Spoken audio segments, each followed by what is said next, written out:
Okay, test design and implementation is creating the test cases and the other test deliverables, and again, ideally this would happen in risk order.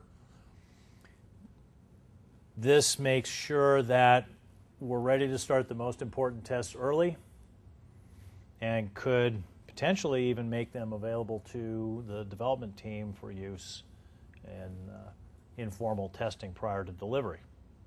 Okay, so that's another benefit of getting the important tests written early, and that's why I was saying there are practical implications if the test development gets too far collectively out of order from what we would like it to be.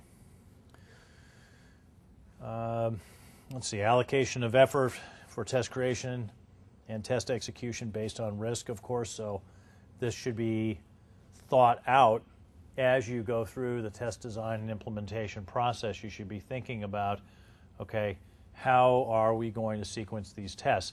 And you want to avoid building in constraints or dependencies in the tests that's going to cause them to be run out of sequence. Now, this is a balancing act, right? Because in some cases there are situations where running a test sets up preconditions for some other test, and that can actually be efficient because that might save you having to go through an extra set of steps, set up those preconditions.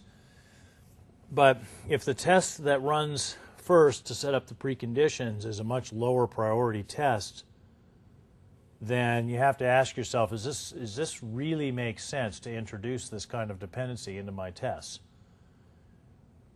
Particularly given that this important test is one you might actually want to run multiple times during the project, and now you've created a situation where you've sort of chained it to this other unimportant test that you're just running just because, right? See what I mean? So you want to be thinking about this during a test design and implementation. And as you go through the test design, again, you want to readjust the risk analysis based on what you learned.